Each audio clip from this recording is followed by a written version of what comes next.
पहले विधानसभा सत्र में मेरा प्रश्न था कि 33,000 शिक्षकों की भर्ती कब होगी। ये सवाल मैंने माननीय तत्कालीन शिक्षा मंत्री बृजमोहन अग्रवाल जी से मैंने पूछा था और मैंने ये भी कहा था, सवाल जवाब भी हुए थे और सदन में बृजमोहन अग्रवाल जी ने कहा था कि निश्चित रूप से 33,000 शिक्षकों की भर्ती होगी। मैंने कहा था कि समय सीमा क्या है,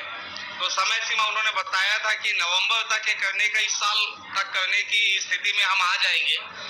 और उसी को लेके फिर से मैं ध्यान आकर्षण मैंने फिर से लगाया है और क्योंकि प्रदेश की जनता बड़ी आतुर है और हमेशा क्योंकि मेरा ही क्वेश्चन था, तो प्रदेश की जनता में युवाओं का लगातार फोन आता है, शिक्षित युवाओं का, युवा युवतियों का, और वो मुझसे सवाल करते हैं कि